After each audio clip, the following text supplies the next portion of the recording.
Bismillahirrahmanirrahim.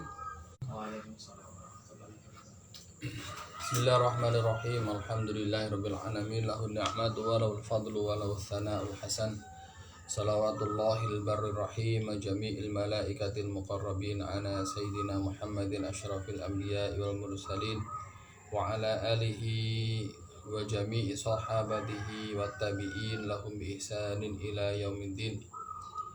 Allahumma anfa'na bima 'allamtana wa 'allimna bima yanfa'una wa zidna ilma. Allahumma rzuqna al-ikhlasa fil niyyati wal qawli wal 'amali. Allahumma inna na'udzubika min hali ahli nar. Allahumma tsabbitna bil iman. Subhanaka la ilma lana illa ma 'allamtana innaka antal alimul hakim. Wa tub 'alaina innaka antat tawwabur rahim. Kita niatkan lillahi ta'ala, kita tawassul bikaromati mu'alifi hadal kitab Asy-Syaikh Abdullah Al-Haral Al-Habasyi, dengan kemuliaan dan karomah Bayi Hasyim Asy'ari, Bayi Abdullah Al-Hasbullah, Bayi Bisri Sansuri, dan semua muassis Jam'iyah Nahdlatul Ulama, khususnya muassis pondok pesantren kita, pondok pesantren Komarudin Sabiqon wa Lahiqon, Bayi Komarudin wa dzurriyyatihi, Bayi Ismail wa zaujatihi wa dzurriyyatihi, Bayi Soleh Tsani wa zaujatihi wa dzurriyyatihi, Bayi Soleh Tsalits wa zaujatihi wa dzurriyyatihi, Bayi Ahmad Muhammad Al-Hamad wa usulihim wa dzurriyyatihim jami' talamidihim wa jami' iman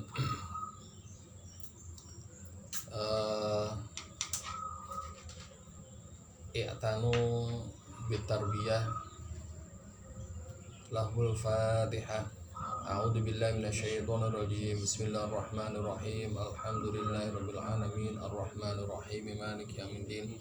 Iyyaka na'budu wa iyyaka nasta'in. Ihdinas siratal mustaqim, siratal ladzina an'amta 'alaihim ghairil maghdubi 'alaihim waladdallin. Amin.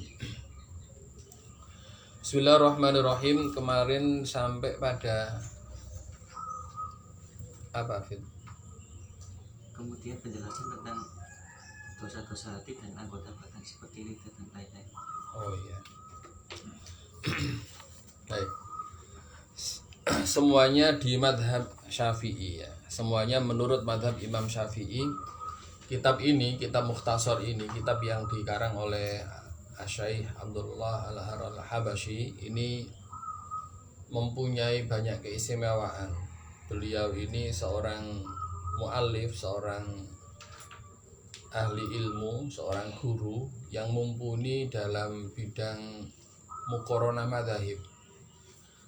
Jadi beliau mumpuni di madhab Syafi'i, madhab Maliki, madhab Hambali, ya, madhab Hanafi.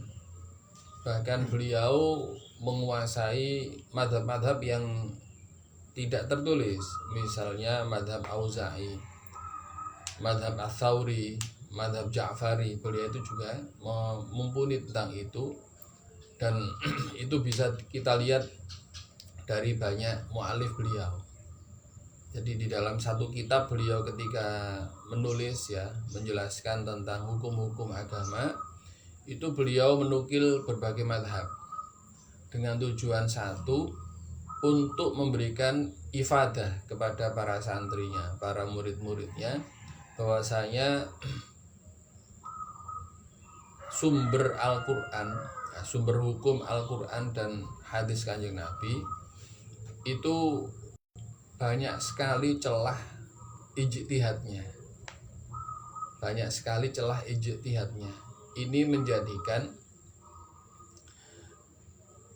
bahwasanya agama Islam itu luas. Agama Islam itu luas dan luas. Luas dan luas. Maknanya luas, bahwasanya Al-Quran yang dibawa oleh Kanjeng Nabi itu sangat padat dengan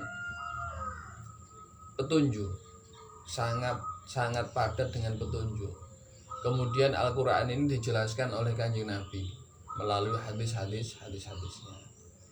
Kemudian permasalahan yang muncul dalam kehidupan manusia ini tidak semuanya muncul hukumnya secara jelas dari Al-Quran sama hadis. Walaupun ada hukumnya, tapi tidak muncul secara jelas. Akhirnya para ulama mujtahid ini berijtihad dengan cara mengkiaskan atau mengambil dari salah satu ayat di antara ayat-ayat Al-Quran yang memang sesuai dengan permasalahan yang muncul, yang mungkin pada waktu zaman Rasulullah tidak muncul. Nah, dengan seperti itu menjadikan kita paham bahwasanya agama Islam itu sangat luas dan luas. Nah, di dalam kitab ini beliau yang disajikan pada saat ini Mukhtasar Abdullah Al-Harari Al-Habasyi ini, beliau fokus pada mazhab Syafi'i. Walaupun dalam kitab ini juga ada yang bermadhab Hanafi, ada yang bermadhab Hambali, ada yang bermadhab Maliki. Terbukti di murid-murid beliau yang di berbagai belahan dunia ini, mereka juga mengaji kitab ini dengan madhab yang ada di daerah mereka. Nah, beliau Syekh Abdullah Al-Harari ini lebih memilih madhab Syafi'i, sebab madhab Syafi'i ini madhab yang paling ikhtiyat, bahasanya itu paling ikhtiyat dan paling banyak dipeluk, dipakai di kalangan umat Islam sedunia. Beliau pernah mengatakan salah satu hadis Kanjeng Nabi yang mana kalimat itu menunjukkan bahwasanya di antara salah satu keturunan kabilah Quraisy ada orang yang berilmu, yang mana ilmunya ini memenuhi dunia. Ya. Hadis itu kurang lebih begini: la tasubbu Quraisyan fa inna alimaha yamla'ud dunya ilma. Kalian jangan mencaci maki kabilah Quraisy. Maknanya muliakanlah kabilah Quraisy. Muliakanlah kabilah Quraisy. Jadi orang Quraisy itu adalah kabilah yang atau klan yang di situ Kanjeng Nabi dilahirkan. Ya, di Mekah itu banyak sekali suku-suku, kabilah-kabilah. Suku yang paling mulia itu adalah suku Quraisy, sukunya Kanjeng Nabi. La tasubbu Quraisyan fa inna alimaha yamla'ud dunya ilma. Janganlah kalian mencaci maki kabilah Quraisy, karena seorang alimnya dari suku Quraisy itu akan memenuhi dunia ini dengan ilmunya. Dan saat ini yang ilmunya yang mendunia itu adalah Al-Imam Asy-Syafi'i. Al-Imam Asy-Syafi'i ini dari suku Quraisy, ya, dari suku Quraisy. Kalau kita telusuri, di sini dituliskan begini. Jadi Imam Syafi'i ini adalah Imam Mujtahid Muhammad. Namanya Muhammad bin Idris. Sampai tulis, enggak apa. Muhammad bin Idris. Muhammad, kemudian anaknya Sayyidina Idris. Ayahnya namanya Idris bin Al-Abbas. Bin Al-Abbas, mempunyai kakek namanya Al-Abbas. Kemudian punya buyut namanya Utsman bin Utsman. Muhammad bin Idris bin Al-Abbas bin Utsman bin Syafi'. Bin Syafi'. Nah, dari kata Syafi' ini kemudian beliau dikenal dengan Syafi'i. Bin Syafi' bin As-Sa'ib. Bin As-Sa'ib. Syafi' bin Sa'ib ini adalah seorang sahabat, ya. Syafi' ini sahabat Sa'ib, As-Sa'ib ini juga sahabat. Jadi seorang sahabat, putra dari seorang sahabat, sahabatnya Kanjeng Nabi. Kemudian As-Sa'ib ini mempunyai ayah namanya Ubaid. Yani As-Sa'ib bin Ubaid. As-Sa'ib bin Ubaid bin Abd Yazid. Bin Abd Yazid. Bin Abd Yazid. Kemudian bin Hashim. Bin Hashim. Bin Al-Muttalib. Bin Al-Muttalib. Bin Al-Muttalib di sini bukan Abdul Muttalib loh ya. Ada sendiri namanya Al-Muttalib. Kalau kakeknya Kanjeng Nabi namanya Abdul Muttalib. Bin Al-Muttalib bin Abdi Manaf. Bin Abdi Manaf. Jadi Abdi Manaf itu mempunyai anak banyak. Salah satunya ada namanya Hashim. Hashim, kemudian ada Al-Muttalib. Nah, yang Hashim ini mempunyai anak Abdul Muttalib. Abdul Muttalib. Jadi Abdul Muttalib dengan Al-Muttalib itu apa ya? Ponakan.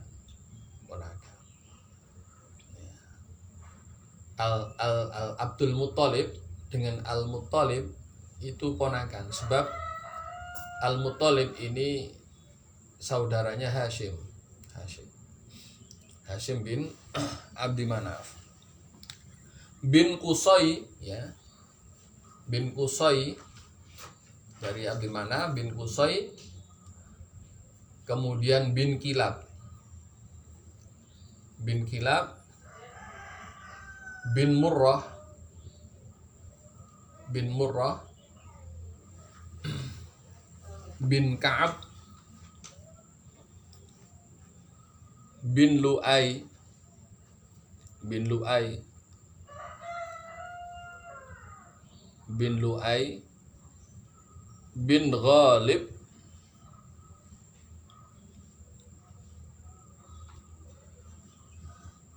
Bin Ghalib. Bin Fihr. Bin Fihr. Nah, Fihr ini dikatakan nama Quraisy itu diambilkan dari Fihr ini. Fihr bin Malik. Ya, Fihr. Jadi Fihr inilah yang menurut riwayat disebut dengan Quraisy. Sehingga orang-orang suku Quraisy itu adalah keturunan dari Fihr ini. Bin Fihr. Fihr. Kemudian bin Malik. Bin Malik bin Nadr bin Kinana. Bin Nadr bin Kinana. Ada yang mengatakan Quraisy itu bukan Fihr, tapi Nadr bin Kinana atau Kinanah itu sendiri ya. Jadi ada yang mengatakan bahwasanya Quraisy itu adalah Nadr bin Kinanah atau Kinanah itu sendiri ya, jadi namanya di sejarah ya. Ada yang mempunyai banyak pendapat.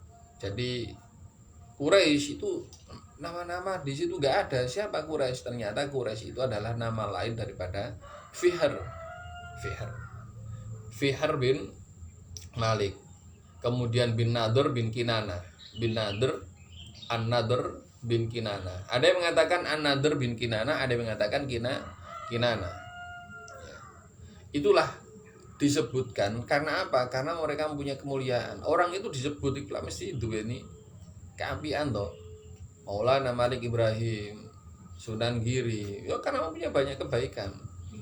Dari banyak sisi, dari sisi keilmuannya, dari sisi kepiawaiannya, dari sisi apa ya? Contoh orang ini orang yang dermawan itu disebutkan. Makanya kalau kita melihat kitab Al-Ala itu kan ta'allam fa innal ilma zainun li ahlihi wa fadlun wa unwanun li kullil mahamidi. Ta'allam, belajarlah kamu ilmu. Di sini ilmu maksudnya adalah ilmu agama. Ta'allam fa innal ilma zainun, karena ilmu itu adalah sebuah hiasan. Hiasan itu ya kalau kita lihat sesuatu yang baik kita dihias, ada hiasannya. Sebuah hiasan. Li ahlihi, bagi orang yang mempunyai ilmu. Fa innal ilma zainun li ahli, karena ilmu itu adalah sebuah hiasan bagi orang yang punya ilmu. Wa fadlun, dan keutamaan. Nah, orang yang punya ilmu dengan orang yang tidak punya ilmu itu beda. Orang ini bisa membuat meja tanpa ilmu, dengan orang yang membuat meja dengan ilmu hasilnya beda. Orang nulis, nulis, ya hanya nulis. Tapi kalau ada orang ini menulis dengan ilmu, maksudnya ada ukurannya, fontnya begini, ukurannya begini, maka tulisan orang yang punya ilmu ini lebih baik daripada orang yang tidak punya ilmu. Orang dandani sepeda motor, ya, diotak-atik matuk, sepenting urip, dengan orang yang mempunyai ilmu dandani sepeda motor hasilnya beda. Ono sing angger urip krana gandho ilmu wis diotak-atik ngono ae. Pengalaman, ono sing mempunyai teknik, tekniknya. Orang ini sudah sarjana, tahu tentang mesin. Hasilnya berbeda. Itu namanya apa? Keutamaan. Orang yang berilmu ternyata lebih utama daripada orang yang tidak ilmu. Wa fadlun wa unwanun, dan menjadi sebuah predikat, menjadi sebuah tanda. Unwan di situ alamat. Yani orang yang punya ilmu mesti mempunyai status, mempunyai dedikasi, dikenal orang, ada tandanya, ada plakatnya dan sebagainya. Disebutkan di dalam di kitab-kitab para ulama, ya kan, orang yang punya ilmu itu. Wa unwanun likullil mahamidi, dan tanda setiap perkara yang dipuji. Kalau ada sesuatu yang dipuji, di situ mesti ada orang yang berilmu. Kalau kita lihat kemajuan teknologi, ada mobil BYD, mobil listrik, mesti di situ ada orang yang berilmu, ya kan? Ada sebuah kampung, di situ kampungnya itu sangat tentram sekali, ibadahnya sangat ibadahnya sangat istiqomah. Terus kemudian orang-orang mengetahui tentang adab, tentang ilmu, berbagai hukum. Orang ini tidak ngawur dan sebagainya, menjaga kebersihan, menjaga kesucian, menjaga keindahan. Mesti di situ ada seorang guru, mesti ada seorang tokoh, mesti ada orang yang mengajari mereka tentang ilmu. Tapi kalau di sebuah tempat yang di situ sudah nggak ada ibadah, tidak ada ilmu, kotor, dan tidak ada keteraturan, mesti di situ tidak ada seorang alim. Makanya kalau kita berada di sebuah tempat, maka jangan sampai kita membiarkan tempat itu didatangi kebodohan. Sebab kalau kebodohan itu mesti runyam, peteng dan sebagainya, tidak indah. Nah, makanya di situ dikatakan wa unwanu likulil mahamidi. Lah, nama-nama mereka ini disebutkan menjadi sebuah nama suku Quraisy dan sebagainya, itu karena mempunyai sebuah dedikasi, mempunyai sebuah hasil yang kemudian ini menjadi lebih utama dari yang lain. Nah itu ya.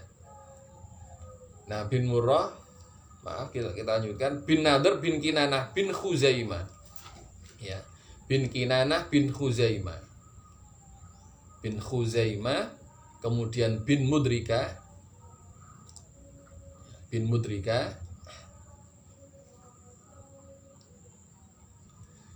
Ilyas,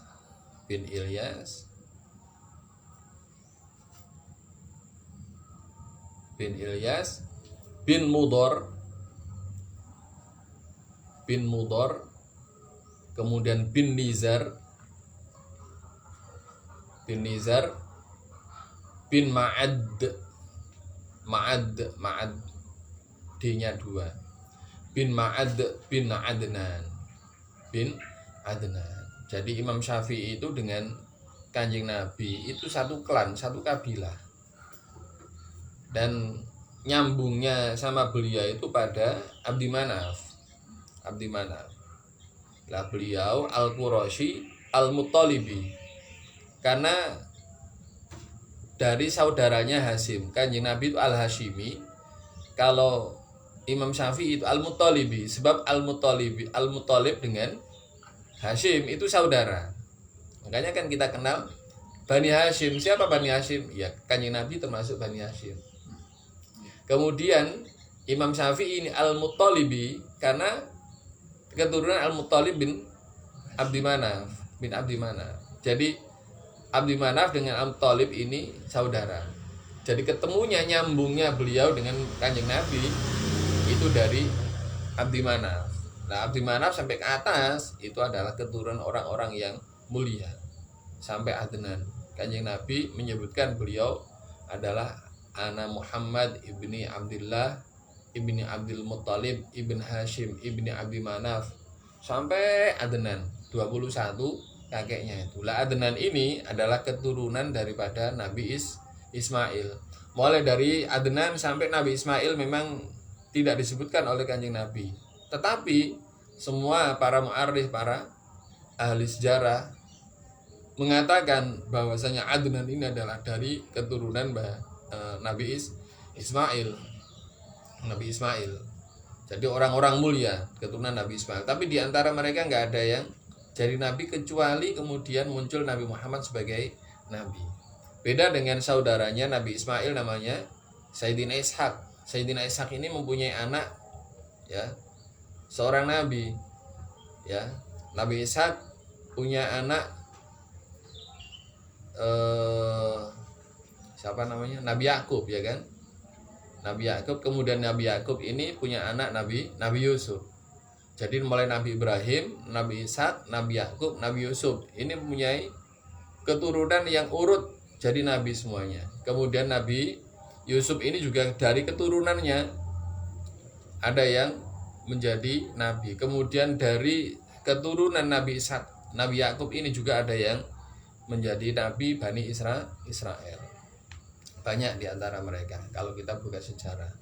Nah, dari Nabi Ismail ini sampai Kanjeng Nabi, keturunan baik, tapi tidak ada yang jadi nabi.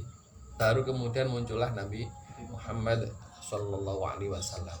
Nah ini, jadi Imam Syafi'i ini adalah seorang keturunan daripada Quraisy, dari Al-Muttalibi, bukan dari Hashim, tapi dari Al-Muttalib. Beliau lahir pada tahun 150 Hijriah.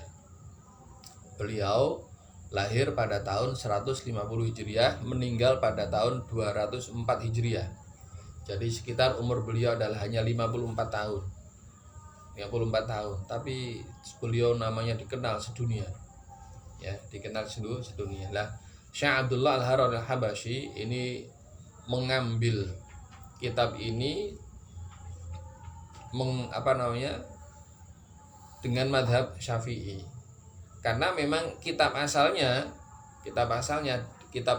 adalah kitab dari kitab Sulamut Taufiq ila Mahabbatillahi ala Tahqiq, karangan Al-Alim Al-Faqih Syekh Abdullah bin Husain bin Tahir bin Muhammad bin Hashim Asy-Syafi'i Al-Alawi.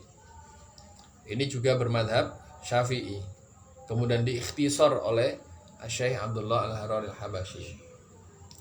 Nah,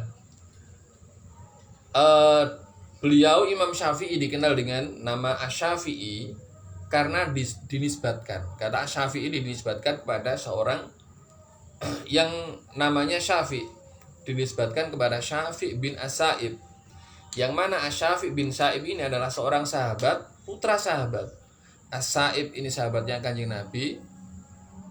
Ya, As-Sa'ib ini sahabatnya Kanjeng Nabi, punya putra namanya Syafi'. Syafi' ini juga sahabatnya Kanjeng Nabi. Jadi pada waktu itu seorang bapak dan anak kemudian menjadi sahabat itu sudah lumrah. Imam Sayyidina Abu Bakar punya anaknya juga sahabat, ya kan? Muhammad namanya, Muhammad bin Abu Bakar.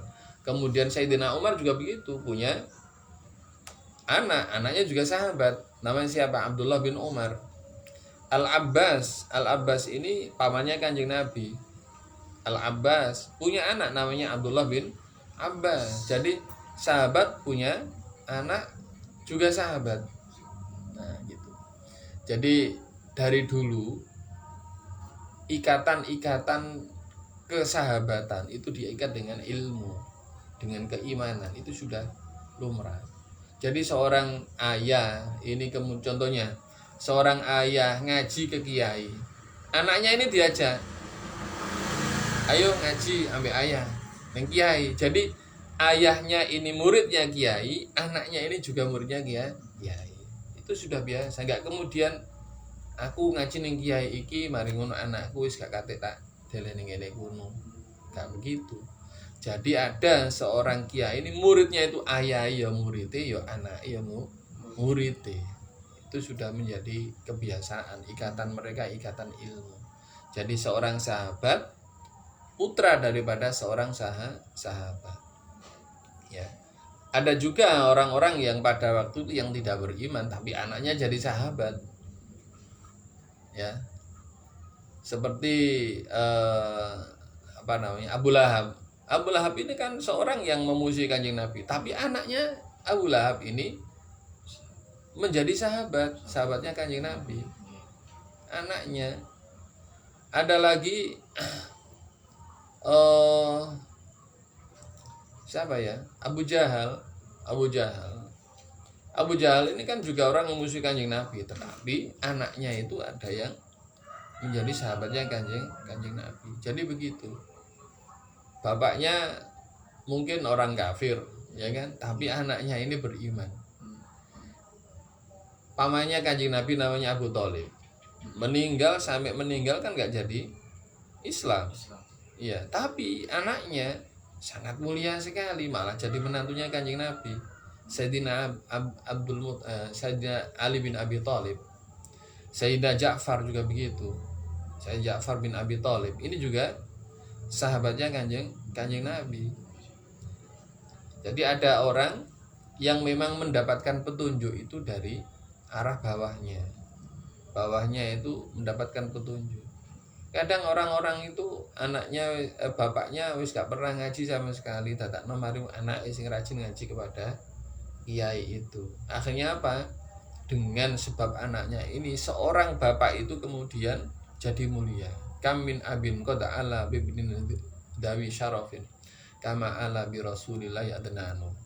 Betapa banyak seorang bapak mulia karena sebab anaknya. Kamin abin qad ala bibnin dzura syarafin kama ala bi rasulillahi adnanu. Seperti halnya Adnan Al-Adnani itu, ya. Itu kan nggak pernah disebut kemuliaannya. Tapi karena di situ ada keturunannya namanya Sayyidina Muhammad, akhirnya apa? Sayyidina Adnan menjadi mulia. Orang-orang yang disebutkan Kanjeng Nabi atas-atasnya mbah-mbahnya jadi mulia semua. Sebab apa? Karena adanya Kanjeng Nabi. Jadi mereka itu mulia sebab adanya Kanjeng Nabi. Ya sama dengan ini tadi Asy-Syafi'i. Mungkin Asy-Syafi'i seorang sahabat tapi tidak begitu disebut oleh khalayak. Tetapi di antara keturunannya ini ada namanya Imam Syafi'i. Akhirnya apa? Kata Syafi'i ini disebutkan pada Syafi'i, sahabatnya Kanjeng Nabi itu. Akhirnya menjadi mulia. Kam min abin qad ala bibnin dzura syarafin kama ala bi rasulillahi adnan.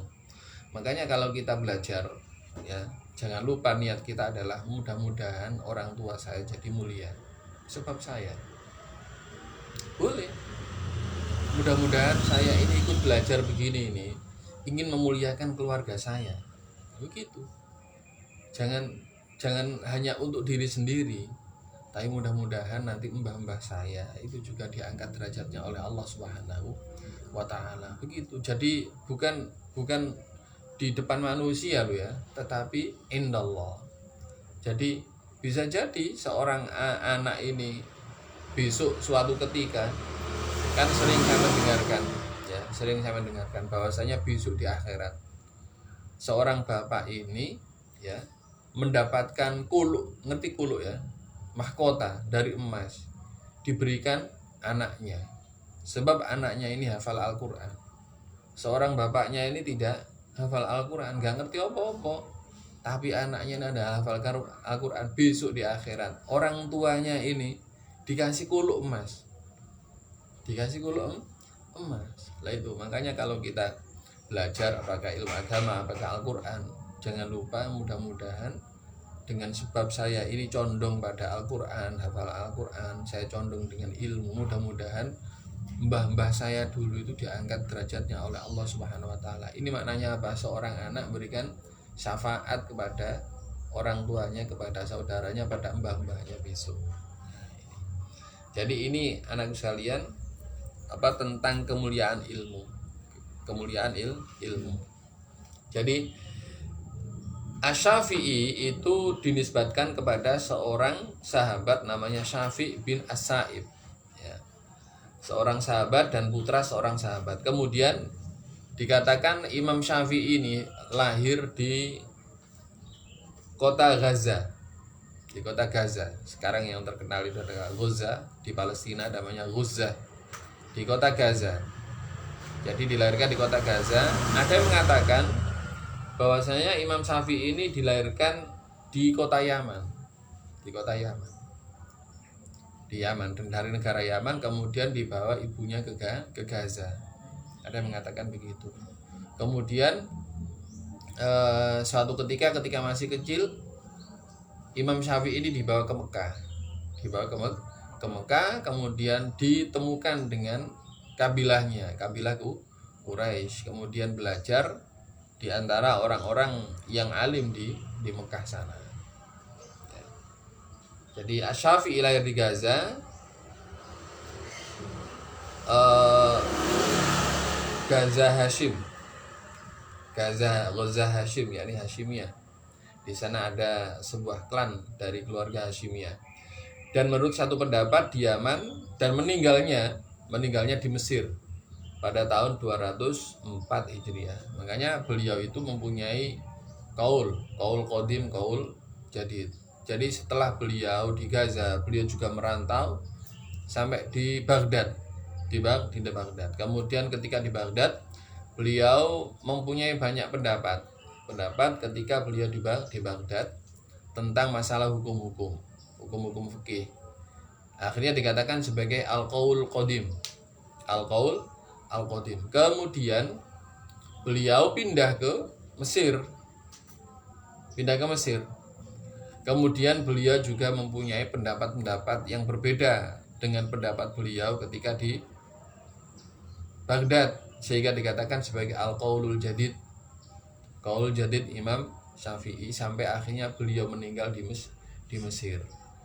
Jadi beliau pernah di Baghdad, juga pernah makanya kalau kita menjadi seorang yang belajar, setelah kita mempelajari ilmu-ilmu yang dasar, kita diharapkan hati kita itu masih kepingin tambah ilmu, cari pondok kemana. Bisa jadi suatu ketika kita menetapnya ya tidak menetap di daerah kita. Saya sendiri tidak menetap daerah saya lahirnya di Jombang sana, sekarang saya menetap di sini. Mudah-mudahan saya nanti menjadi orang sini, Tapi semua orang yang berilmu, orang yang bertakwa, orang mukmin itu mesti mempunyai cita-cita bahwasanya mereka akan meninggal di dekat baginda Nabi Muhammad SAW. Allahumma ja'al turbatana bil baqi, begitu. Mereka mengatakan begitu. Mudah-mudahan badan saya ini besok diletakkan di Baqi. Di Baqi itu di pemakaman, di situ banyak para sahabat dan di dekat makamnya Kanjeng Nabi Muhammad SAW. Makanya orang itu sangat berharap mereka itu kalau haji gitu ya, meninggal ini kono, ini kan jauh sepuro akeh yo, ben kapan-kapan aku ternyata gak bisa balik maneh. Meninggalnya di sana. Meninggal di sana itu sangat mulia sekali, meninggal di daerah Baqi. Baik. Ini adalah Al-Imam Asy-Syafi'i. Jadi semuanya menurut madhab Imam Syafi'i. Jadi beliau Syekh Abdullah Al-Haral Habasyi ini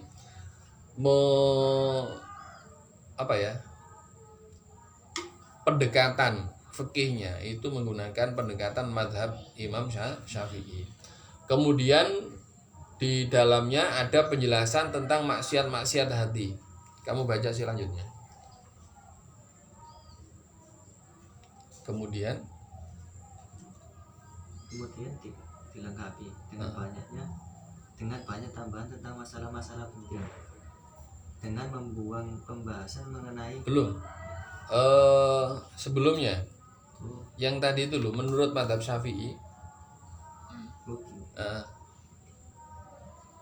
Ya, menurut madhab Syafi'i. Terus kemudian penjelasan. Kemudian penjelasan tentang dosa-dosa hati dan anggota seperti lidah atau lisan dan lainnya. Ya, jadi tentang dosa-dosa itu maksudnya adalah maksiat-maksiat hati. Seperti yang sering kita ucapkan, ta'lam nasyarra la lisyarri lakin litawaqihi fa inna man lam ya'rifi syarra yaqa'u fihi. Kita pelajari bentuk-bentuk dosa, bentuk-bentuk maksiat itu la lisyarri, tidak untuk kita lakukan, tetapi untuk kita jaga diri kita dari melakukan perbuatan itu. Fa inna man lam ya'rifi syarra yaqa'u fihi. Karena orang yang tidak mengenal keburukan, mau tidak mau dia akan terjerumus ke dalamnya. Ya. Saya tuliskan, saya ucapkan dalam bahasa Indonesia saja. Kita pelajari, ya, kita mempelajari bentuk-bentuk keburukan. Kita mempelajari, kita mengetahui, melajari, kita ngelmoni awak, ya, bahasa yang pelajari itu. Bentuk-bentuk keburukan kita ketahui, kita kenal. La lisyarri, tidak untuk kita lakukan keburukan itu. Tidak untuk kita lakukan keburukan itu. Lakin litawaqihi, tapi untuk kita menjaga diri agar tidak berlaku buruk. Tapi untuk menjaga diri agar kita tidak berlaku buruk. Menjaga diri untuk agar kita tidak berlaku buruk.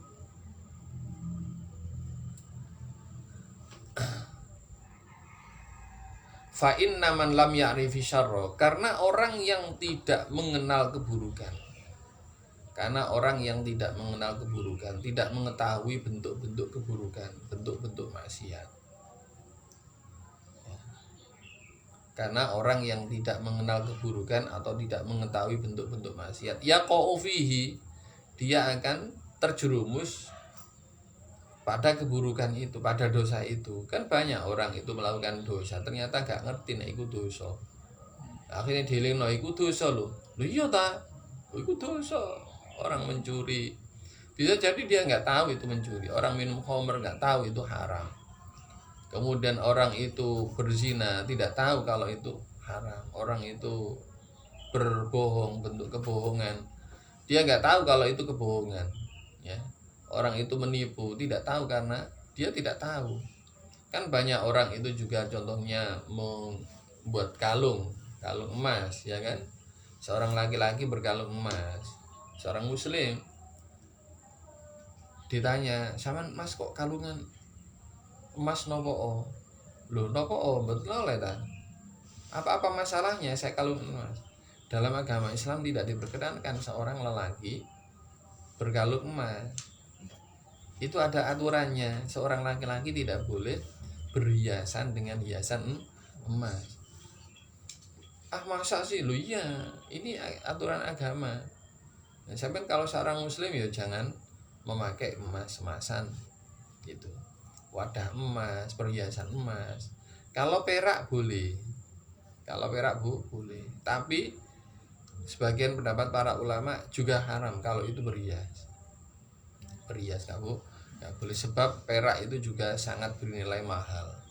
Nah, itu kalau di dunia nggak boleh, besok nanti di akhirat kita diberi perhiasan itu. Sebab hiasan-hiasan itu hanya diperkenankan besok nanti di akhirat. Jadi pakai wadah-wadah emas, ya, perhiasan emas itu besok bagi laki-laki di akhirat. Kalau perempuan di dunia boleh pakai emas, apa namanya, berkalung emas, bergelang emas, berali-ali emas, itu boleh. Tapi untuk wadah emas, minum menggunakan wadah emas, laki-laki perempuan dilarang. Sebab bukan karena bendanya, tetapi karena tasyabbuh bil kufar, tasyabbuh bil fusaq. Keharamannya itu dikarenakan orang yang melakukan itu persis dengan kelakuan orang-orang dosa, orang-orang pelaku dosa besar, orang-orang kafir dulu. Nah, jadi ada sesuatu yang diharamkan itu karena memang aininya, nggak boleh. Ada yang karena tasyabuh. Seperti yang pernah saya katakan bahwasanya ada alat-alat musik itu secara aini bendanya itu memang diharamkan sehingga tidak boleh dipakai. Seperti gitar, seruling yang ditiup dan menggunakan peti itu nggak boleh kan. Nah kemudian ada lagi, padahal yo gak petik, yo gak ditiup. Misalnya darbuka. Karena darbuka itu bentuknya itu adalah bentuk alat musik yang dulu dipakai oleh orang-orang fasik. Nah itu jadi ilah keharamannya itu karena tasyabuh. Nah, ini dalam beberapa hal ini dikenalkan agar apa? Mereka kemudian tidak terjerumus pada hal yang haram.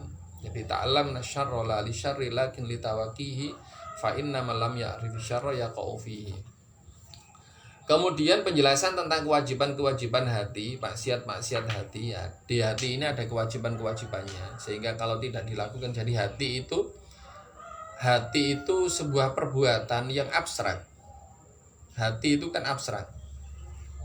Perasaan, pikiran, keinginan itu kan perbuatan hati, ya toh. Ya, merasa nikmat, merasa syahwat itu dari hati, dari rohani. Ya. Nah, ini ada kewajiban-kewajibannya, ya. Kalau tidak kita ketahui, maka hati ini tidak bisa melakukan kewajiban-kewajibannya. Bahkan sebaliknya, hati ini juga ada maksiat-maksiatnya. Misalnya orang sombong itu kan dalam hati. Tapi kalau sudah diucapkan, itu nanti jadi perbuatan mulut. Kalau menjadi sebuah perbuatan aktivitas, berarti aktivitasnya itu yang dikatakan sebagai aktivitas sombong. Misalnya dawuh Kanjeng Nabi, la yadkhulul jannata man kana fi qalbihi mithqalu dzarratin min kibrin. Saya ulangi. La yadkhulu al jannata man kana fi qalbihi mithqalu dzarratin min kibrin. Tidak akan masuk surga.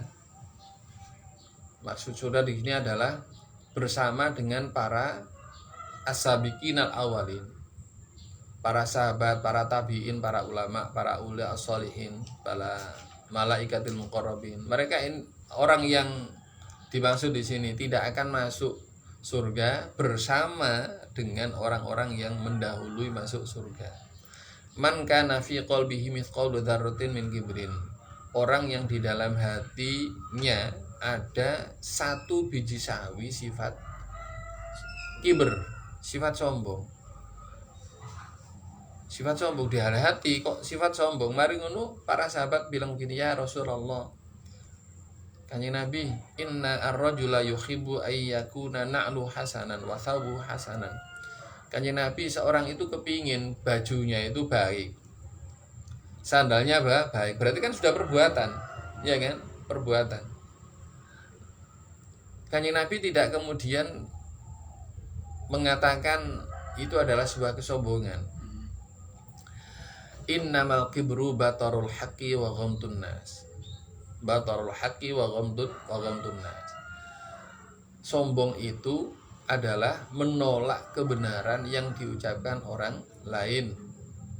Misalnya hatinya ini ketika dia mendengarkan sebuah nasihat, dia itu menolak, hatinya itu menolak.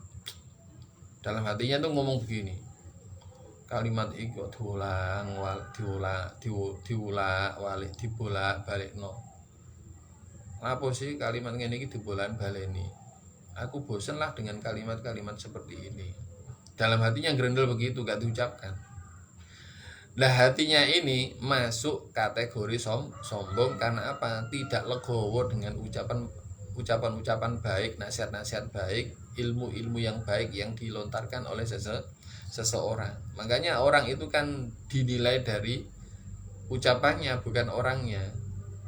Ucapannya, undur mangqala wala tandur maqala. Lihatlah apa yang dia ucapkan, jangan kamu lihat orangnya. Kalau yang mengatakan baik ini adalah anak kecil, anak yang di bawah kamu, atau kekayaannya di bawah kamu, kedudukannya di bawah kamu, kalau memang ucapannya baik, dengarkan. Kan kadang ada orang itu merasa tua, merasa kaya, merasa pinter. Ternyata ucapan baik itu muncul dari orang yang di bawah derajatnya, sehingga dia tidak mau mendengarkan. Ya toh, itu namanya sombong. Itu namanya sombong. Jadi seorang itu boleh bajunya baik, boleh, silakan, bajunya baik, sandalnya baik, sepedanya baik, mobilnya baik, silakan, boleh saja, selama di dalam hatinya ini tidak mempunyai unsur merendahkan orang lain. Ghamtun nas nggak boleh, menganggap orang lain di bawah dirinya. Saya sepeda motoran baik supaya dikatakan saya lebih sip, orang lain di bawah saya stratanya. Kan ada orang itu memperkaya diri dengan tujuan supaya orang lain lebih rendah dari dirinya. Jadi hati itu yang perlu ditata, jangan sampai muncul hal-hal seperti itu. Batarul haqqi, menolak hal yang benar. Terus kemudian ghamtun nas, orang kaya, orang pandai, kalau dia ini menggunakan kewajiban hatinya, apa itu tawadhu, hebat sekali. Orang kaya tapi tawadhu, tidak pernah merasa dirinya lebih baik daripada orang lain. Orang pinter ya tawadhu, sudah orang lain yang mengatakan itu tetap didengarkan. Masya Allah, pinter sampean. Jadi apa yang diketahui sama dengan yang diketahui, dia itu menghormati. Dia mengatakan Jong mau belajar kapan, kadang ngomong ngono bareng, nggak kayak gitu. Iya toh? Tapi diapresiasi. Sebab apa? Dalam kitab Al-Hikam Al-Haddadiyah sangat butuh kecerdasan orang itu memuji orang lain yang pandainya itu semisal dia. Jadi butuh kecerdasan, orang itu tidak mudah memberikan pujian kepada orang yang kepandaiannya itu semisal dia. Coba, ada seorang dosen atau seorang guru besar atau seorang guru lah. Kemudian ada anak kecil, ada muridnya, mahasiswanya mengucapkan hal yang persis apa yang diketahui oleh orang itu. Ya. Kemudian memberikan pujian. Kamu orang yang hebat. Belum saya kasih tahu, belum sampai pada waktu pelajaran kamu sudah lebih mengetahui. Kamu adalah orang hebat. Loh, memberikan pujian seperti ini butuh kecerdasan. Banyak orang itu ketika ada yang diketahui oleh orang lain apa yang dia ketahui, malah kadang-kadang itu memberikan, coba kalau kamu itu tadi tahu, apa dalilnya? Ya, berapa kali? Begitu kan? Akhirnya apa? Seakan-akan dia tidak mau kalah pengetahuannya dengan dirinya. Ini namanya apa? Batarul haqqi wa ghamtun. Nah, perbuatan hati ini akan muncul menjadi perbuatan badani. Ini yang harus kita hati-hati. Nah, jadi tentang maksiat hati, ya, kewajiban hati. Kemudian dan anggota-anggota badan, misalnya lidah, maksiatnya lidah, maksiatnya perut, maksiatnya mata, telinga, tangan, kemaluan. Jadi kemaluan itu juga ada maksiatnya. Kemudian maksiat kaki, maksiat badan secara umum. Nah, kemudian kitab ini seperti kitab sebelumnya itu ditutup dengan membahas tentang taubat. Kemarin kita sudah khatam Aujazu Mukhtasarat, ya. Kitabnya mirip dengan ini. Memang hampir seluruh ulama-ulama itu membahas di dalam kitabnya itu dari 3 ranah ini. Ranah keyakinan, ranah syariat, ya, kemudian ranah akhlak. Karena di dalam Al-Qur'an isinya juga begitu, isi tentang akidah, tentang syariat, kemudian tentang akhlak. Walaupun di dalamnya juga termaktub tentang sejarah dan sebagainya. Sejarah kita pelajari digunakan sebagai apa? Sebagai ibroh. Sebagai ibroh. Ya, contohnya seperti tadi, kita mempelajari apa yang dilakukan oleh ulama-ulama atau orang-orang dahulu, tujuannya dengan satu bentuk apa itu, yaitu mengambil ibroh. mengambil ibrah. Nah, kita lanjutkan. Terus bacakan asal dari kitab ini. Kemudian Iya, saya dari kita dulu. asal kitab ini adalah karya sebagai para ahli fikih, Seorang, ya. Karya, sebagian para oh iya sebagian, betul. ahli fikih Hadramaut. Hadramaut, yaitu Abdullah ibnu Iya, bin Husain Husain bin Thahir. bin Thohir. Iya. Jadi beliau ini termasuk salah satu di antara ulama-ulama Hadramaut. Jadi Hadramaut yang ada di Yaman itu memang di sana banyak para ulama-ulama. Sebab apa? Dulu Kanjeng Nabi pernah berdoa, Allahumma barik lana fi Syamina wa Yamanina. Allahumma barik lana, Allahumma barik fi Yamanina wa Syamina. Ya Allah, berilah berkah Yaman kami dan Syam kami. Di tanah dataran Syam itu banyak sekali para ulama-ulama. Kemudian di tanah Yaman itu juga banyak sekali para ulama-ulama, ulama Hadramaut. Makanya kalau sekarang ada polemik itu ya polemik yang ya masa-masa sekarang itu aja. Kalau dulu-dulu itu memang banyak ulama-ulama. Misalnya di sana ada namanya Abul Hasan Al-Asy'ari, ya. Abu Musa Al-Asy'ari. Yang mana Abu Musa Al-Asy'ari juga punya keturunan yang kemudian dikenal namanya Abul Hasan Al-Asy'ari. Dari dari Asy'ar. Ya. Di sana itu ada dari kabilah Asy'ar. Yang mana kabilah Asy'ar ini kabilah yang sangat mulia. Kabilah yang sangat mulia. Suatu ketika orang-orang Yaman ini datang kepada Kanjeng Nabi untuk belajar. Kanjeng Nabi, kami datang dari Yaman, datang kepada panjenengan untuk belajar. Panjenengan beritahu tentang permulaan perkara ini. Maksudnya apa? Awal mula daripada alam semesta ini. Kemudian Kanjeng Nabi bersabda, Kanallahu wa lam yakun syai'un ghairuhu wa kana arsyu 'alal ma. Awal pertama kali Allah ciptakan sebelum alam semesta ini diciptakan adalah Allah menciptakan air, kemudian menciptakan arsy. Sebelum arsy, sebelum air, belum ada apa-apa, yang ada hanya Allah. Allah ada pada azal, Kanallahu wa lam yakun syai'un ghairuhu. Allah ada pada azal sebelum alam semesta ini diciptakan. Jadi sebelum bumi ini diciptakan, langit diciptakan, matahari diciptakan, kegelapan diciptakan, kemudian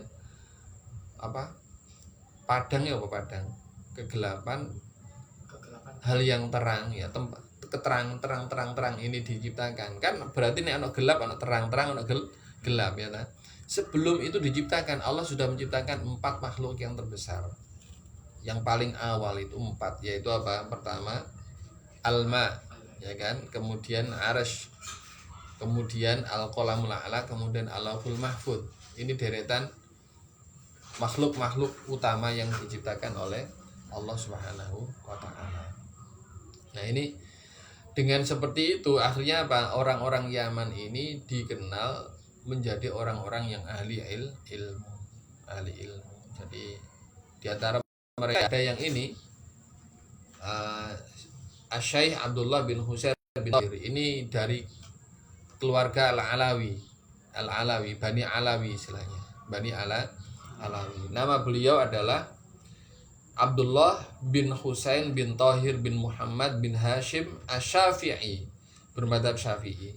Al-Alawi dari suku, dari klan, dari keturunan Al-Alawi. Dulu ada seorang di Yaman itu namanya Alawi. Alawi ini kemudian mempunyai anak-anak yang kemudian mereka mempunyai banyak tersebar di dunia ini, mempunyai klan-klan, ada Al-Idrus, ada Al-Kaf, ada Al-Haddad, ada apa di situ, semuanya dari Bani Alawi. Nah,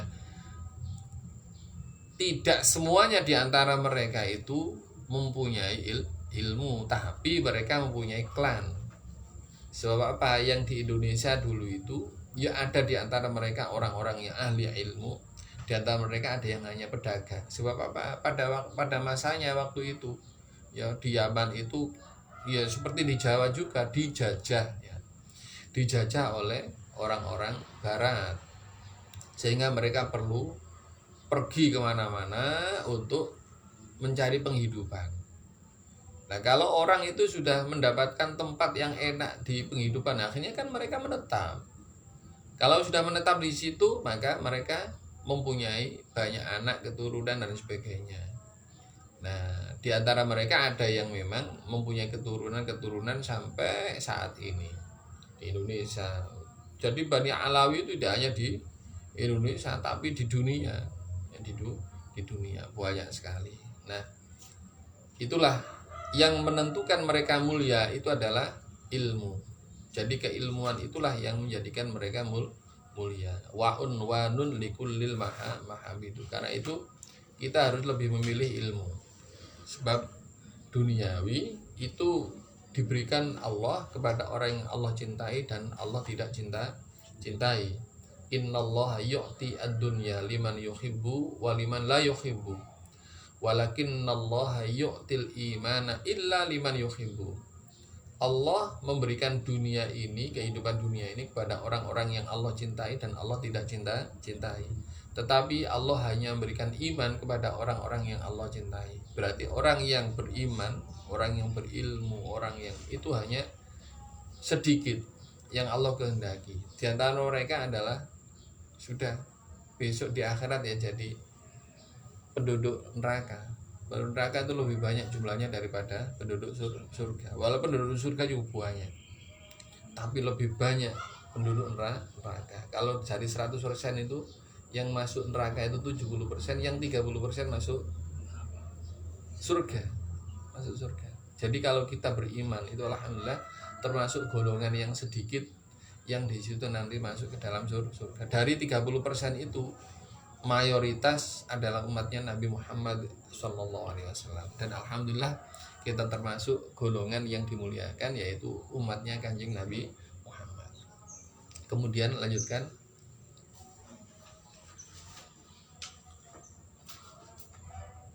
Kemudian dilengkapi dengan banyak tambahan tentang masalah-masalah yang penting. Masalah-masalah yang penting, masalah-masalah berharga.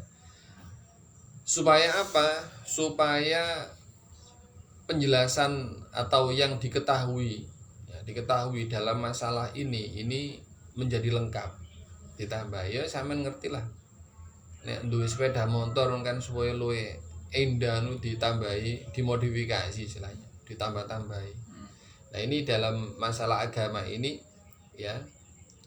Kitab tersebut diringkas kemudian dilengkapi dengan banyak tambahan tentang masalah-masalah yang berharga untuk menyingkap dan memperjelas hal-hal yang tersembunyi dalam kitab ini. Jadi banyak permasalahan-permasalahan yang mungkin tidak disebutkan di dalam kitab-kitab yang lain. Misalnya tentang niat. Niat. Selama ini kalau kita tahu sholat, puasa, wudhu, itu niatnya kan bareng dengan perbuatan itu. Contohnya sholat ya bareng Allahu Akbar, ya kan? Di dalam hati kemudian niat Allahu Akbar. Tapi banyak orang tidak bisa seperti itu. Allahu Akbar, niatnya gak nyantol. Allahu Akbar, Allahu Akbar, gitu kan? Kan angel akhirnya.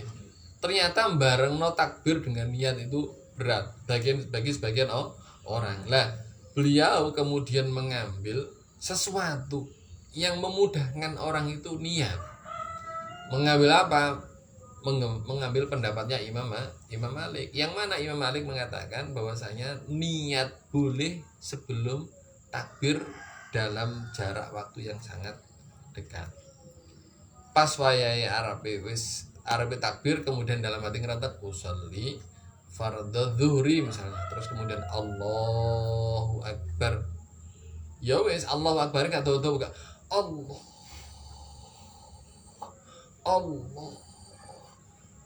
ini kan akhirnya ganggu dia nih.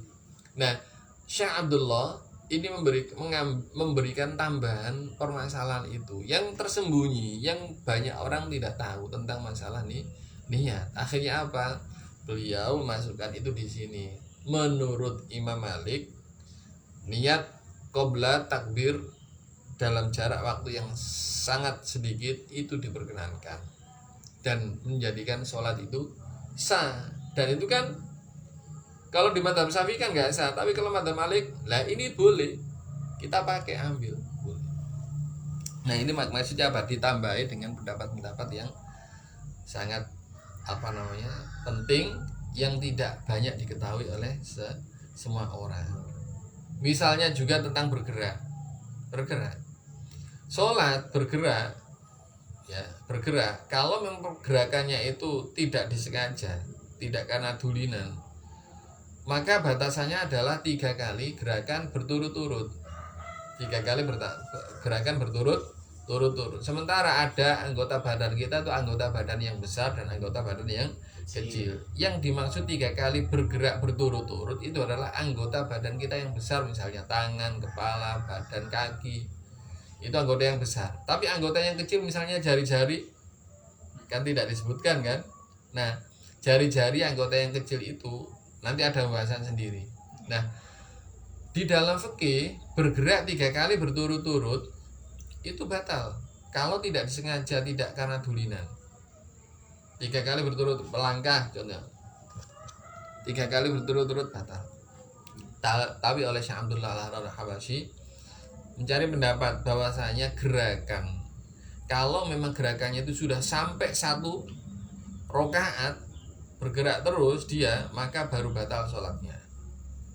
Akhirnya apa? Beliau mengatakan bergerak yang membatalkan, yang tidak disengaja, yang tidak karena dulinan, itu adalah bila waktunya itu seperti orang melangkah 60 langkah 60 langkah dengan gerakan biasa. 60 langkah itu kan berarti kira-kira setengah menit.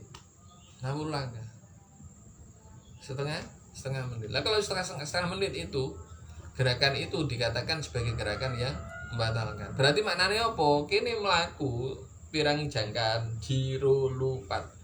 Menurut madhab ini kan enggak batal toh. Nah, supaya kita itu lebih luas dan lebih luwes, sebab orang itu tidak mudah lakoni melangkah itu kemudian satu.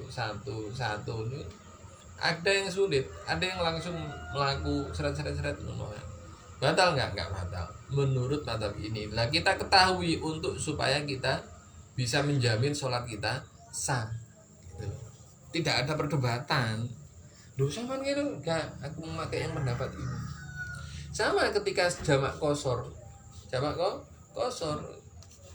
kita banyak nggak tahu bahwasanya jamak kosor itu ya, kalau kita tahu biasanya kan 85 km baru jamak kosor. Ternyata banyak pendapat. Ada yang 45 kilo itu minimal sudah bisa jamak kosor. Jamak kosor. Nah, kalau kita itu hanya berpegang pada yang 85 kilo, berarti kan pengetahuan kita nggak luas. Nah, gitu. Jadi boleh kita menggunakan 45 kilo, boleh jamak kosor. Pokoknya 45 kilo ini dari rumahnya sudah lepas dengan keramaian. Misalnya kalau kita ke Bayat, berangkatnya tidak dari rumah kita, berarti mulainya dari Bayat. Mulai apa? Bunga dengan Bayat dipisah dengan jembatan yang begitu panjang. Itu maknanya apa? Luas dan luas. Nah ini diletakkan di penjelasannya kitabnya Syekh Abdullah ini supaya apa? Supaya orang-orang ini lebih bisa memahami itu. Nah, itulah kenapa beliau mengambil mazhab Syafi'i dan kemudian ditambahi sedikit-sedikit pendapat mazhab yang lain agar luas dan luas. Lah kemudian ditambah ya. Apa? Kamu baca sih? Kamu tulis dulu ya. Tulis yang tadi saya terangkan.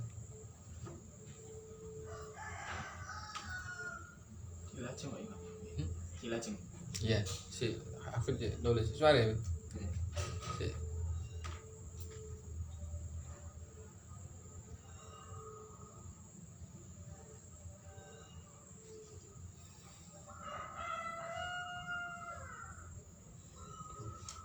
Ayo. Dengan membuang pembahasan mengenai tasawuf yang ia sebutkan dan merubah sebagian kalimat-kalimatnya tanpa menyebabkan perubahan pada pokok masalah. Nah, gini. Beliau kemudian membuang pembahasan mengenai tasawuf. Jadi ada sebagian di dalam kitab Sulamut Taufiq itu pembahasan tentang tasawuf. Jadi tasawuf di situ tidak fardu ain. Fardu ain, tidak ada fardu ain. Tasawuf itu adalah yakni sebuah reaksi hati ketika kita sudah melakukan syariat.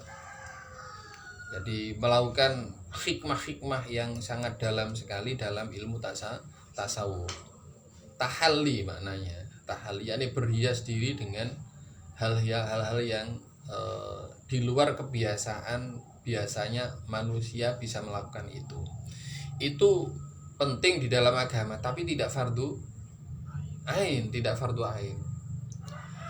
Beliau mengatakan begini, karena peringkas yaitu Syekh Abdullah ingin menghimpun dalam kitab ini dasar-dasar ilmu agama yang daruri.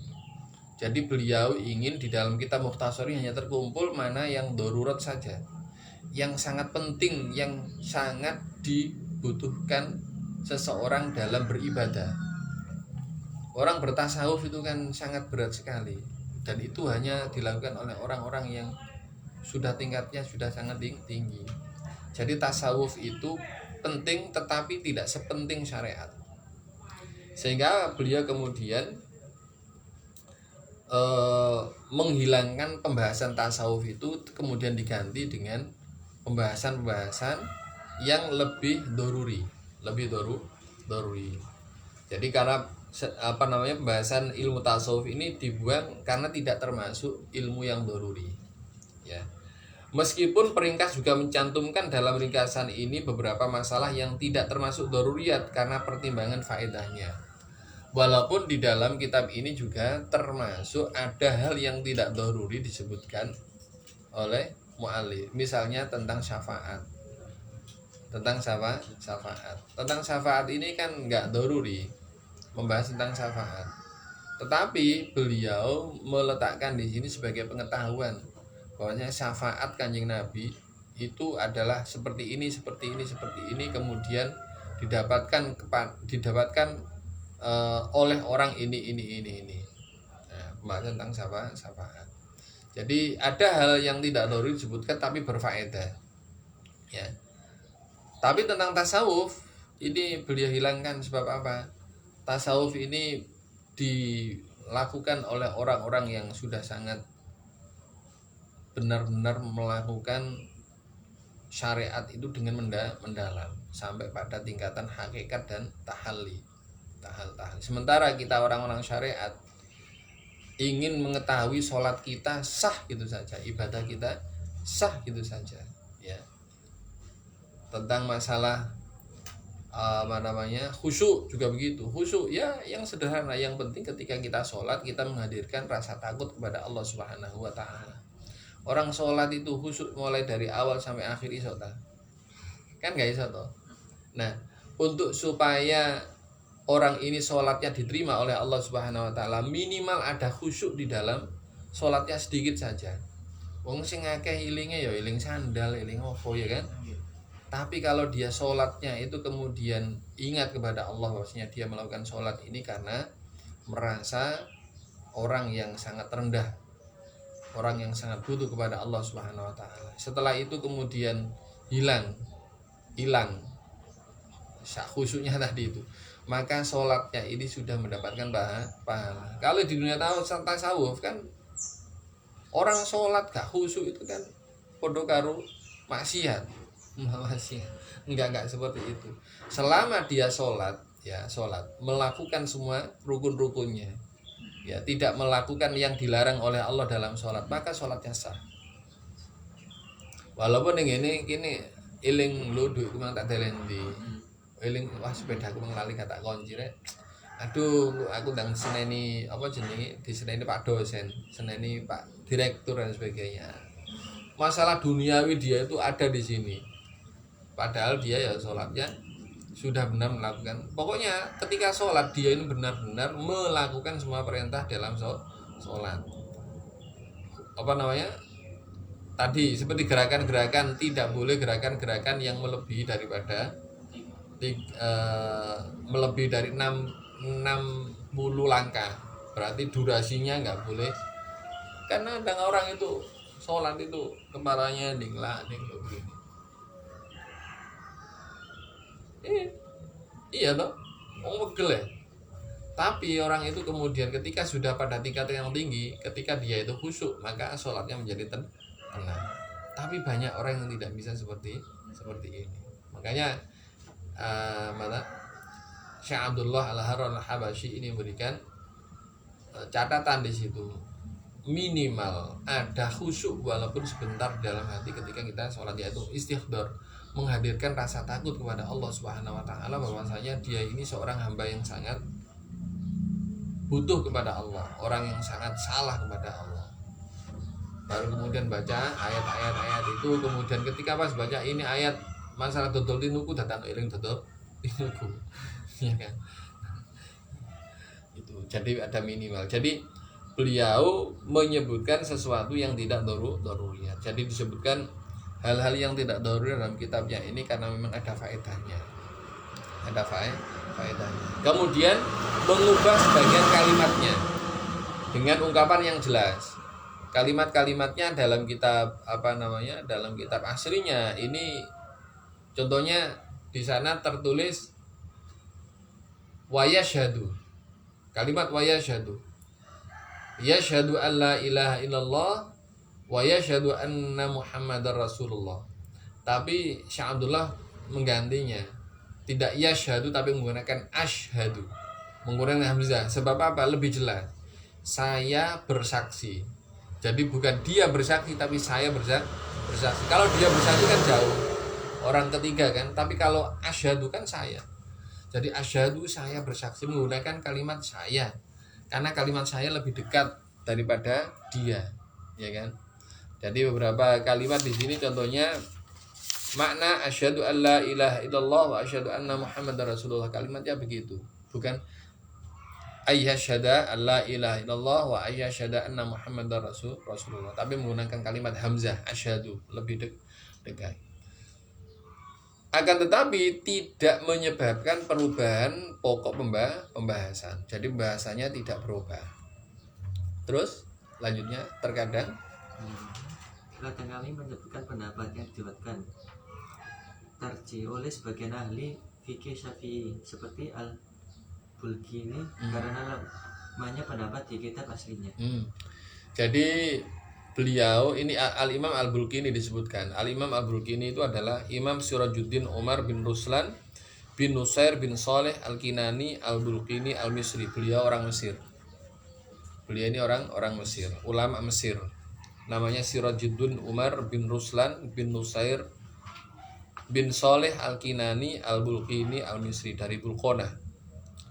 Beliau lahir pada tahun 724 Hijriah, wafat pada tahun 805 Hijriah. Beliau asalnya dari Askolan. Askolan itu daerah Palestina. Askolan itu sekarang namanya apa ya? Al-Asqalani ya, Al-Asqalani. Sekarang kalau dalam bahasa Latin apa ya? Skelen di daerah, masuk ke daerah orang-orang Yunis yang masih di daerah Palestina asli kan, termasuk Gaza, termasuk tepi barat itu masih. Tapi yang nama-nama yang lama seperti Askolan itu sudah masuk di kekuasaan orang-orang Zionis atau sekarang dikatakan Israel itu. Jadi beliau dari Askolan. Dari Askolan kemudian pindah ke Mesir. Dikatakan tentangnya banyak para ulama yang memberikan komentar tentang beliau bahwa syarat-syarat menjadi seorang mujtahid benar-benar telah ada pada diri beliau. Beliau ini ya saking kepiawaian ilmunya itu tinggi, beliau itu sudah mencapai syarat mujtahid. Jadi seakan-akan beliau itu seperti Imam Syafi'i begitu. Seperti Imam Syafi'i. Tapi tidak ada yang melebihi Imam Syafi'i, tidak ada yang melebihi imam empat madhab itu. Nah, akhirnya apa? Karena beliau itu mempunyai syarat-syarat ijtihad, akhirnya beliau dikatakan sebagai mujtahid pembaharu ijtihad, mujaddid. Jadi beliau disebut sebagai pembaharu atau mujaddid abad ke-9. Jadi beliau wafat pada tahun 805 Hijriah, itu berarti awal abad 9. Beliau dikatakan sebagai mujaddid, mempunyai pendapat yang sangat kuat di dalam agama ini, ya, mengembalikan kembali apa pendapatnya Imam Syafi'i. Jadi beliau ketika disebutkan pendapat-pendapatnya, maka tidak ada orang yang kemudian mengatakan ini salah atau ini kurang dan sebagainya. Sebab apa? Pendapat beliau adalah sangat kuat di dalam mazhab Syafi'i. Jadi ketika beliau mengatakan satu permasalahan gitu ya, maka dikatakan pendapatnya Imam Bulkini adalah pendapat yang paling kuat, la khilafah fihi. Seperti itu. Nah, inilah kenapa disebutkan ditarjih dengan pendapat yang lebih kuat, untuk melemahkan pendapat di dalam kitab asalnya. Di dalam kitab asalnya mungkin agak lemah hukumnya, kemudian dirubah. Ya seperti tadi, Imam Bulkini mengatakan ya sudahlah memakai madhabnya Imam Malik, sehingga niat itu boleh dan tidak dikatakan sebagai hal yang membatalkan sholat, atau sholatnya tetap sah walaupun niatnya ini beberapa saat sebelum takbir. Maka hendaklah setiap mukallaf serius mempelajari kitab ini, 2, dengan belajar secara talaki. Nah, seperti talaki seperti kalian datang seperti ini, namanya talaki. Mempelajari dengan baik dan mengulang-ulang permasalahan-permasalahannya hingga hafal dan melekat dalam hati, serta mengikhlaskan niat karena Allah Ta'ala. Kitab ini sangat ringkas, tapi kalau kita baca berkali-kali, lama-lama setengah hafal. Saya itu kaji kitab ini berkali-kali. Makanya kalimat-kalimatnya di dalamnya itu hampir setengah hafal, saking seringnya, baik bahasa Indonesia maupun bahasa Arab. Dan memang tujuan kenapa para ulama menggunakan kalimat-kalimat yang mudah sekali, iya, supaya mudah dikutip dan mudah untuk dihafalkan. Di murojaah itu mudah, kalimatnya itu mudah. Nah, menghafalkan ilmu itu lebih berharga daripada menghafalkan lainnya. Karena itu kita gunakan otak kita untuk selalu memurojaah ilmu, agar kita itu mendapatkan otak yang cemerlang. Sebab otak yang cemerlang adalah otak yang dipenuhi dengan ilmu. Sehingga setiap kita berjalan mesti iling kemana. Oh iya, kita bahas iling. Sehingga ketika mau melakukan sesuatu itu mesti didasari dengan ilmu. Itu namanya apa? Orang-orang yang disebut di dalam Al-Quran ulul albab. Orang yang senantiasa ingat kepada Allah dalam berbagai keadaan dia, berjalan, tidur, dalam keadaan ramai, dalam keadaan sepi, dia itu selalu ingat kepada Allah Subhanahu wa taala. Maknanya apa? Hukum-hukum yang dia kenal itu melekat pada dirinya, sehingga ketika melakukan sesuatu bukan karena dia tidak tahu tentang itu, tapi saya tahu. Sehingga ketika akan melakukan mana yang negatif, mana yang positif, dia pilih yang positif seperti yang negatif. Wah, ini saya nanti berdosa. Seperti itu. Itulah kita diperintahkan hendaklah setiap mukallaf serius mempelajari kitab-kitab ini agar diterima amalnya.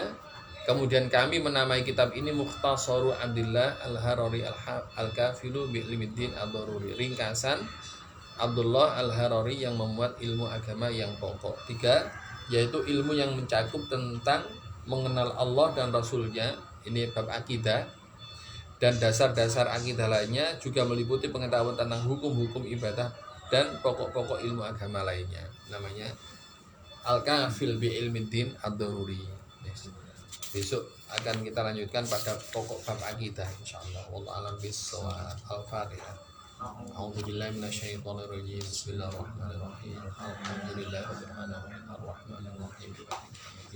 Iyyaka na'budu wa iyyaka nasta'in. Ihdinas siratal mustaqim. Shiratal ladzina an'amta 'alaihim ghairil maghdubi 'alaihim waladdallin.